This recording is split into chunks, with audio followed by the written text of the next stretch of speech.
Sometimes what I like to do if I feel like somebody's playing very aggressively and I'm thinking they might want to be attacking me, you can actually delay castling and continue some other developing moves. So like if you're going to play bishop g4, maybe you play bishop g4 and you play c6 and you just hold off on castling just a little bit, because if they start throwing these pawns at you, you can actually adjust and maybe you actually don't castle and maybe you do something else. So just keep that in mind.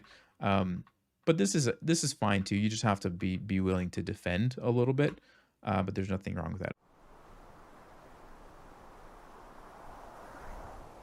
This square right here looks very nice for a white knight. Like right now, that knight is dominated, so it doesn't really have a good place to move forward. As soon as you play c5, you're doing two things.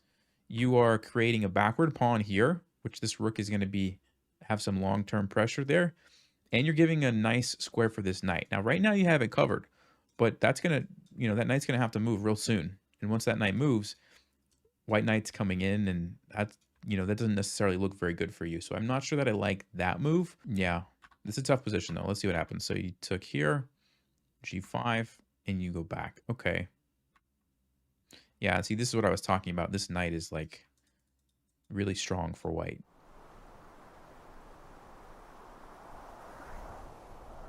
But this is actually a really good example of the King's Indian. A lot of times you look at a position and you think, oh, the bishop's not doing anything. It's just blocked by too many pieces, right? It's not doing anything. Actually, it is. It's threatening this fork.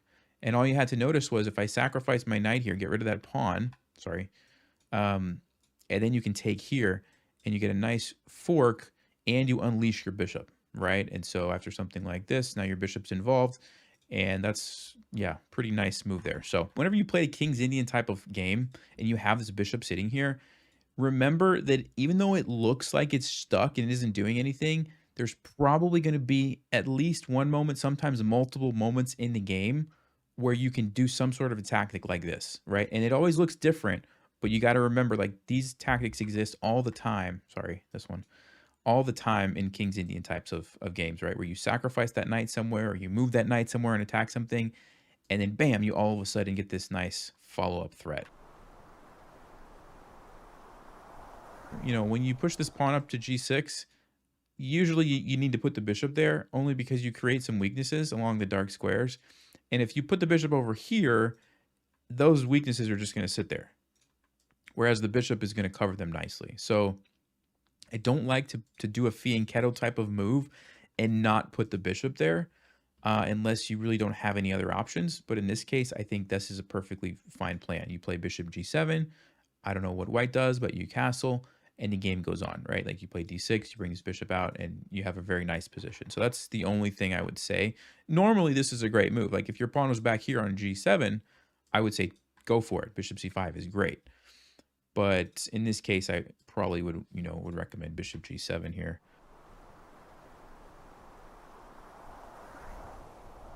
You're crushing them. You got the knight in the center with the tempo. It's great. He goes back, d6. Okay.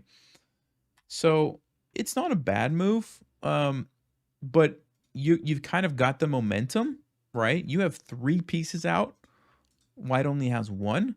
And this is a little bit of a slow move. So I would like to see something like castling, only because if you can get a rook to the center before your opponent castles, that's really, really good. So I kind of would like to see maybe castling or maybe like d5 just because it's faster, right? Like d6 doesn't threaten anything. It gives white kind of time, right, to catch up. And d5, it's like, nope, they have to make a decision right away. And if they do this, that's one more piece gone. And again, I'm probably going to castle, and now I'm getting a rook over here before they're going to castle.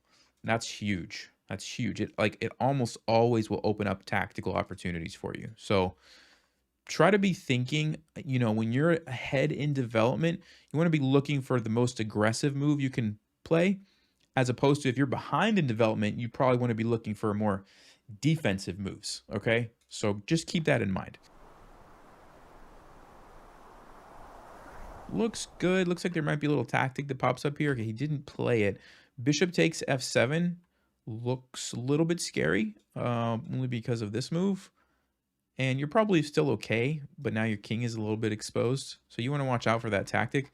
Whenever you're playing openings where the bishop's on c4, A lot of times there's some sort of tactic if they sacrifice it there. So be on the lookout for that. Um, which again, if we would have castled, then that doesn't exist. Because if that ever happens, you take it with the rook. Okay, so keep that in mind. All right. Before he didn't see it. You went back. Okay, I don't really like going back because your knight's kind of awesome right there. I mean, it's like you're got a knight in enemy territory that's attacking a lot of stuff, and it's not even attacked right now. So I would much like to see castling, or maybe you could defend it with your queen. You could bring your bishop out somewhere to defend it, but like I kind of like keeping the knight there. I don't really want to move that unless I have to, right? Because it's such a good knight. Castle queenside. Okay, so you finally castle. A little late, but better late than never. Ooh, took a pawn. Normally when you're playing chess and you see free pawns, it's good to try to take them. In this case, I don't like it for two reasons. Number one, you're already up a rook. So queen, rook, bishop, queen, rook, bishop. You have an extra rook. So what I'm going to try to prioritize to do right now is trade pieces. Because if I can magically trade these three pieces off, it's a super easy win. This rook is going to just gobble up all the pawns. I'm going to get queen, and I'm going to win the game, and there's very little risk. When you take this pawn, what I don't like about it is that you're opening up the A file. The rook can come over, and now all of a sudden you have to be careful. You don't want to get, checkmated or start to get your king to be attacked. This pawn is blocking that file right now, so I don't feel like it's worth it in this position. I feel like, let's see, if I'm playing this game, what would I play? I'd probably just bring this rook over, and I'm going to get ready to trade. So I'm going to bring the rook to the center, and then I'm going to move this bishop and try to trade. That's like the simplest, easiest way to probably try to end the game. You do have to be careful in these end games when you start pushing pawns and they don't have the support of the other pieces, which are these guys, right? So I think before I start pushing, I would probably get my king and rook to where I want them to be. Because that's what happened, I think. This guy actually became a weakness for you, right? And you ended up losing it now, and all of a sudden your advantage is kind of a little bit, going away. So yeah, trying to bring the king immediately. A5 I think is fine. Maybe bringing the rook over is probably fine. But yeah, just bringing the king right away I think was probably what you needed to do. What I think that you didn't do was you didn't use your rook, really. Which is the strongest piece that you have left. And you didn't use it. It just sat there. So I think this would have been a different game if you figured out a way to activate that faster. Right? Like maybe you just say, hey, look, here's the open file. Just bring it there. Just immediately bring it there and move your bishop and then start like doing stuff like this. What if you just go here and you just, I don't know, go here and attack this and you're threatening to come here? Like what is white going to do? I mean, yeah, they can attack your pawn, but I'm just get that piece active. A lot of people at the end of the game, the mistake that they make is not activating their major pieces as quickly as you can. Sometimes if you commit like everything to one, H file like this, if the king is able to just kind of sidestep, you actually end up with all your pieces sort of lined up, not doing anything, which is what happened here, right? Like it looks pretty, but then it's like you have all these other areas of the board where stuff is happening and you just, your pieces are out of place essentially, right? That's what it came down to. Queen to E1. Yeah, this is really good so far. This is great. Basically, the point is you're going to try to be aggressive on the king side with this F pawn pushed forward, and Queen E1 is a really nice way to get the queen involved over here. Because a lot of times, the knight is kind of blocking it here, and if the knight's on F6, you can't really go there anyway. But if you go queen to E1, now you can swing over here and start attacking like this. So I actually do like that. Also, sometimes it, helps with the E file.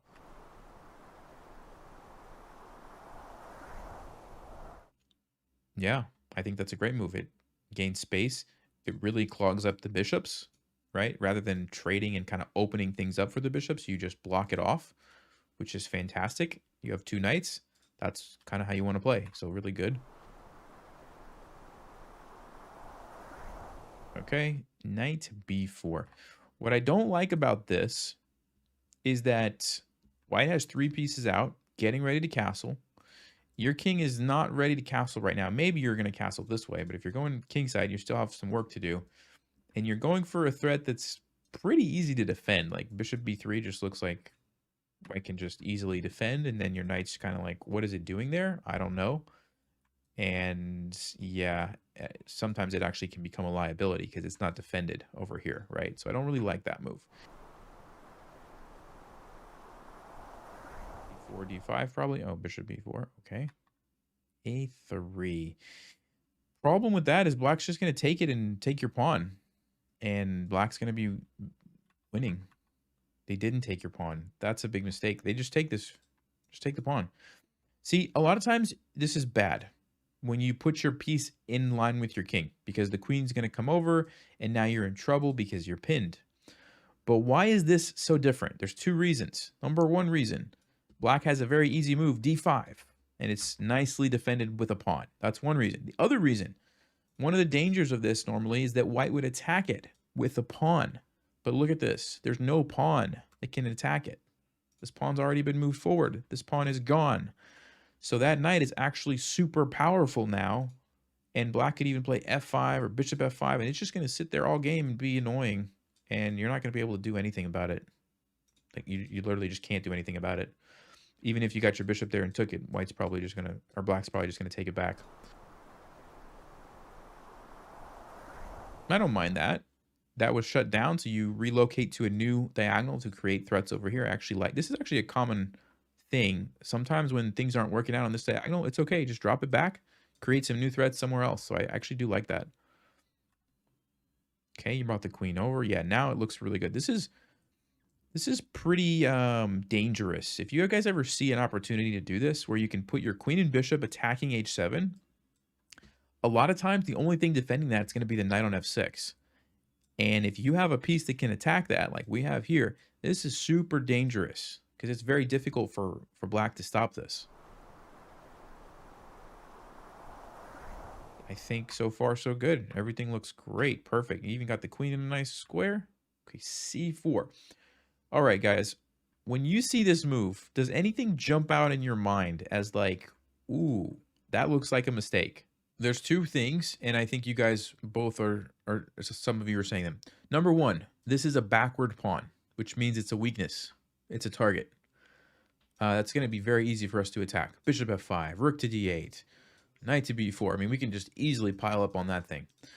The second thing, which some of you also said, this is an outpost now. There's no pawns that can control this square. Whenever you see that, you want to start thinking, oh, I could put a piece in there.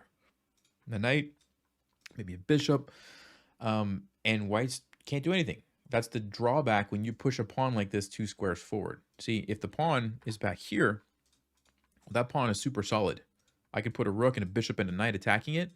I'm not going to take that pawn because I'm going to lose my piece, right? But as soon as it moves forward, now I'm going to try to take it. The other thing, yeah, I could put some pieces on this square, but at any moment, white could just play c3, chase them away, right? But now that c4 has happened, not anymore. So that's what I see immediately. So I'm going to start thinking probably queen d6, bishop f5, bring my rook over, and easily win a pawn. That's what I'm thinking. Pushing forward. Yeah, I mean, overall, perfect. I like that move. The only thing I think I would have done differently here is move this rook, because this one's already on an open file. And so this one's not really doing anything. So I think I would have played this rook. Now, maybe you wanted to use it for the pawn, but I think it's probably better to just go here. Now you have 2 rooks on 2 open files. That's what I would have done. But you could potentially lose this game is if something happens over here. So you want to be really careful about what you know your next move is. So let's see if you did that. Yeah, good move. It's a good move. You got 2 pieces for the rook. By the way, if you guys ever have a trade like this, always do it. Always give up a rook for 2 pieces. You could do some simple math, 5 points, and you're going to get 3 6 points, so it makes sense. But sometimes you lose like a rook and a pawn for a knight and a bishop. Even in those cases, it's 6 and 6. It's not really 6 and 6. Usually the knight and the bishop are better. So if you can take those, you want to do it. my mindset in a game like this is if I can trade, I want to force a trade. So probably a move like queen to d4 looks pretty good to me because I don't know how white's going to move the queen and defend the knight. I don't actually see a way. So I think that would force a queen trade. And, you know, going into an endgame, I'm up so many pieces. I have an extra piece and these two pawns. It's going to be easy for me to win. It's easier the less pieces, you know, on the board. So it's probably what I would have played.